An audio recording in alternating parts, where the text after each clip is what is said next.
Hey guys, welcome back. El día de hoy vamos a revisar los modales may y have to. Vamos a entender la diferencia entre estos dos para saber cuándo utilizarlos correctamente. Primero, debemos saber que may es un modal verb o un verbo modal, mientras que have to es un semi-modal verb o un verbo semi-modal. ¿Cuál es la diferencia?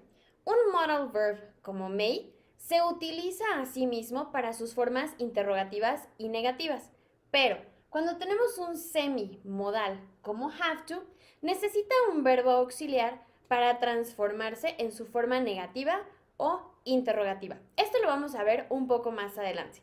Pero primero vamos a ver para qué se usa cada uno. Cuando uso may, estoy hablando de una posibilidad o también lo voy a ocupar para pedir permiso.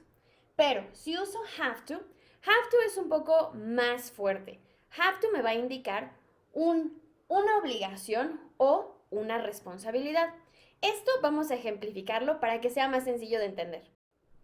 Si yo digo, I may stop smoking, estoy diciendo que tengo la posibilidad o que se me está ofreciendo la posibilidad de dejar de fumar. I may stop smoking. Yo debería dejar de fumar. Pero si uso have to, diría I have to stop smoking. Yo tengo que dejar de fumar. Tengo la obligación, la responsabilidad de dejar de fumar. Esta es la gran diferencia entre estos dos modal verbs, que me indica una posibilidad. Es posible, como en este ejemplo, es posible que deje de fumar. Pero have to me indica una obligación. I have to stop smoking. Tengo que definitivamente dejar de fumar. Recordemos que todos los tiempos gramaticales tienen tres formas: afirmativa, negativa e interrogativa. Vamos a revisar las tres formas de may y have to. Empecemos con may. Cuando yo tengo may en su forma afirmativa, voy a empezar con un sujeto, lo voy a seguir del modal verb may, después un verbo en su forma simple y después el complemento. Cuando tengo la forma negativa, lo único que tengo que hacer es transformar este may a su forma negativa, que es may not. May not no tiene ninguna contracción, se pone como may not. Y finalmente, en su forma interrogativa, como en todos los tiempos gramaticales, en la forma interrogativa voy a poner el modal verb o el auxiliar al inicio de la oración, como aquí, may, después el sujeto, después el verbo en su forma simple, después el complemento y al final nuestro signo de interrogación. Las cosas cambian un poquito cuando tengo have to, porque, como les mencioné al inicio del video, have to es un semi-modal verb. Eso quiere decir que necesita una forma, más bien, necesita un auxiliar en su forma negativa y en su forma interrogativa. Pero vamos a revisar esto con un poquito más de calma.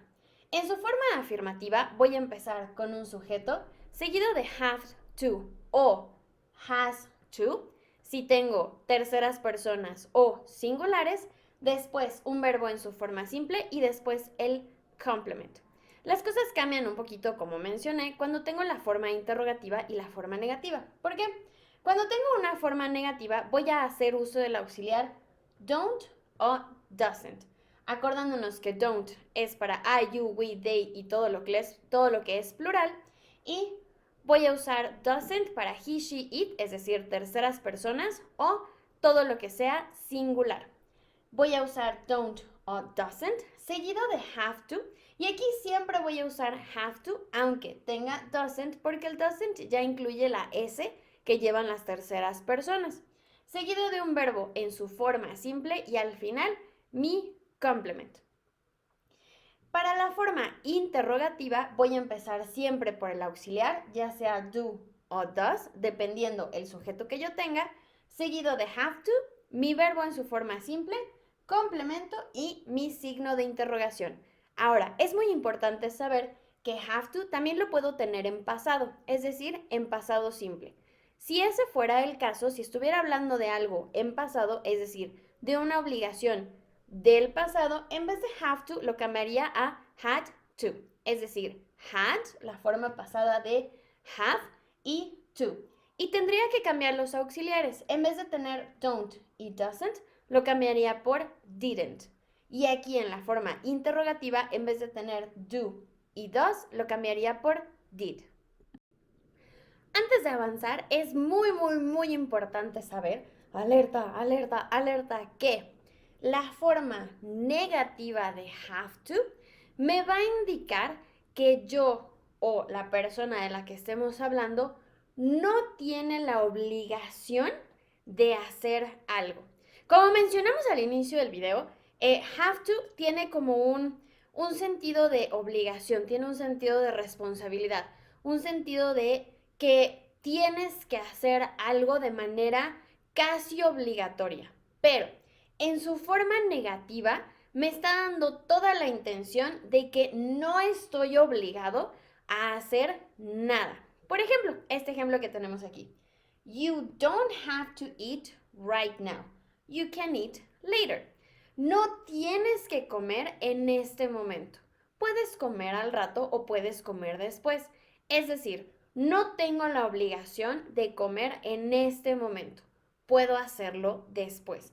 Es muy importante saber esta reglita, que en su forma negativa, have to me va a indicar que no tengo la obligación de hacerlo. Bueno, de hacer lo que me dicen que tengo que hacer. Muy bien. En su forma negativa vamos a revisar estos dos ejemplos para que quede un poco más claro la diferencia entre may y have to en la forma negativa. Si yo digo, she may not go to school, estoy diciendo que hay la posibilidad de que ella no vaya a la escuela. Es decir, ella puede que no vaya a la escuela. Pero si lo uso con have to, dice, she doesn't have to go to school. Es decir, ella no tiene la obligación de ir a la escuela. Como podemos ver en estos dos ejemplos, may siempre me va a hablar de una posibilidad, mientras que have to me va a hablar de algo que es obligatorio o, en su forma negativa, que no es obligatorio.